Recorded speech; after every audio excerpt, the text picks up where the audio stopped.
এপিডিচিএলৰ smart ডকাইতি এই ডকাইতি কাণ্ডবিলাক এতিয়া অসমৰ পৰা কিন্তু গড়ে গড়ে আঁতৰাব লাগিবনে? হিমন্ত বিশ্ব শৰ্মাই প্ৰতিশ্ৰুতি দিছিলে যে অসমত আমি পৰিৱৰ্তন আনিম, কিন্তু পৰিৱৰ্তন আনিলে মানুহক ডকাইতি কৰা আৰম্ভ কৰিছে, হয়নে? গতিকে আমি দাবী জনাইছো, ৰাইজৰ দল ভাতৃ সংগঠন জাতীয় যুৱ বাহিনীয়ে আমি দাবী জনাইছো আৰু হিমন্ত বিশ্ব শৰ্মাক উকিয়াই দিছো, অসমৰ জনতাক লুটপাট কৰা এই কাম কাজবিলাক আপুনি বন্ধ কৰক। দুৰ্পতিৰ বস্ত্ৰহৰণ আপোনালোকে যে সদায় কয় ন, এতিয়া অসমৰ জনতাক আপোনালোকে চাৰিওফালে লুণ্ঠন লুণ্ঠন লুণ্ঠন, মূল্য বৃদ্ধিৰ পৰা আদি কৰি এতিয়া কি অসমৰ গড়ে গড়ে আপোনালোকে এতিয়া কলিং বেল বজোৱাৰ টাইমৰ নিচিনাকৈ আপোনালোকে এতিয়া মানুহক ডকাইতি কৰা আৰম্ভ কৰিছে, দিন ডকাইতি। আৰু এই দিন ডকাইতিটো হৈছে এপিডিচিএলৰ স্মাৰ্ট মিটাৰ। আপোনালোকে জানে অসমৰ ৰাইজে আজি গোটেই সমগ্ৰ ৰাজ্যত যদি আন্দোলন হৈছে, আৰম্ভ হৈছে আৰু আন্দোলন হ'ব যেতিয়ালৈকে স্মাৰ্ট মিটাৰ বিজেপি চৰকাৰে আঁতৰাই নিদিয়ে, অসমৰ জনতাক যেতিয়ালৈকে ডকাইতি কৰাৰ পৰা পৰিত্ৰাণ নিদিয়ে, তেতিয়ালৈকে কিন্তু ৰাইজৰ দল জাতীয় যুৱ বাহিনীয়ে মনে মনে শান্ত হৈ নাথাকে। স্পষ্ট কথা। আমি এটা কথা কৈছো যে মোৰ নিজৰ বাসগৃহত মোক কিছুদিনৰ আগলৈকে মেনুৱেল মিটাৰত লখিমপুৰ এপিডিচিএলত কিমান টকা দিছিলো জানেনে ৰাইজ? যে মই 250 টকাৰ পৰা 200 টকা পৰিশোধ কৰা হৈছিলে মাহেকত। মোৰ বিল ইমানে আহে।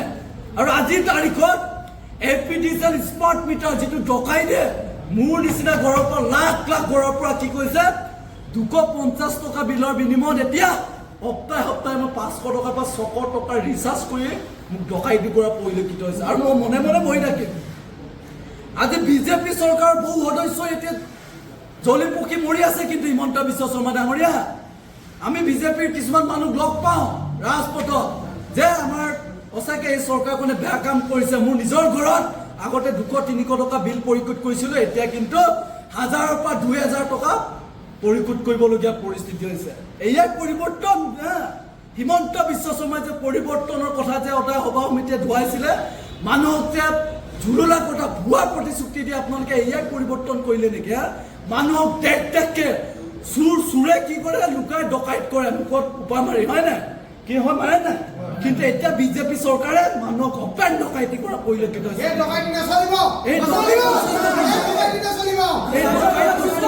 আৰু আপোনালোকক কৈছো, এই স্মাৰ্ট মিটাৰ বন্ধ কৰিবই লাগিব। আৰু যিদিনালৈকে আপোনালোকে স্মাৰ্ট মিটাৰ বন্ধ নকৰে, কিন্তু আপোনালোকে ভাঙিম আমি এনেকা ভাঙিম, গড়ে গড়ে গৈ ভাঙিম, জেল যাবলৈ আমি কিমান বঢ়াব। স্মাৰ্ট মিটাৰ ভাঙাৰ বিনিময়ত আপোনালোকে গভৰ্ণমেণ্টে যিমান এফআইআৰ ৰুজু কৰক, আমি কিন্তু ভয় নকৰোঁ। এনেকা এটা কাৰ্যসূচী হাতত ল'ম, যিদিনাখন অসম চৰকাৰে কেন্দ্ৰীয় কেবিনেটত আপোনালোকে কেবিনেট পাতি সঁচাকৈ নিজৰ এই গোটেই আখুৱা দূৰ কৰিবৰ কাৰণে স্মাৰ্ট মিটাৰে যে সঁচাকৈ জনগণক যে ইমান মূল্য বৃদ্ধি কৰিছে, মানুহক যে ডকাইতি কৰিছে, এইবিলাক ৰাইজৰ আগত মুখ্যমন্ত্ৰী হিমন্ত বিশ্ব শৰ্মাই স্বীকাৰ কৰি আপোনালোকে স্মাৰ্ট মিটাৰ বন্ধ কৰিবৰ কাৰণে আমি দাবী জনাইছোঁ। অন্যথাই কিন্তু ইয়াৰ এনেকুৱা ভয়াৱহ এটা পৰিস্থিতি সৃষ্টি হ'ব, যিটো ভয়াৱহ পৰিস্থিতিত বিজেপি 2026 চনত ঘৰে ঘৰে সোমাব নোৱাৰা পৰিস্থিতি আমি কৰাম আৰু কৰিমেই। আমি এটা স্পষ্ট ক'ব বিচাৰিছোঁ, হিমন্ত বিশ্ব শৰ্মা ডাঙৰীয়া, আপোনালোকে এতিয়া গুৱাহাটী, দিছপুৰত, লখিমপুৰত বিভিন্ন হোটেল ব্যৱসায় কৰা আৰু ইয়াত মাৰোৱাৰী মানুহ, বিহাৰী মানুহ, ইয়াত বিভিন্ন বিজনেছমেনৰ ওচৰত যাওক। আমি গৈছোঁ, এটাই কথা বিজনেছমেনে ক'লে কৈছে, আগতে আমি কিমান টকা 6000, 7000 টকা এখন হোটেলৰ বিল আহে, এতিয়া কিমান আহে জানে?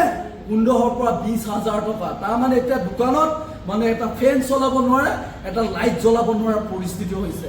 আৰু বিজেপি আপোনালোকে অকল এই মাইণ্ড ডাইভাৰ্ট কৰা পলিটিক্সবিলাক বন্ধ কৰক। প্ৰথমে আপোনালোকে ইমিডিয়েট এই স্মাৰ্ট মিটাৰ যে ডকাইত কৰিছে, এই ডকাইতি কাণ্ডবিলাক আপোনালোকে বন্ধ কৰিবলৈ আমি ৰাইজৰ দল জাতীয় যুৱ বাহিনীয়ে দাবী জনাইছোঁ। বিজেপি চৰকাৰ go back, go back, go back.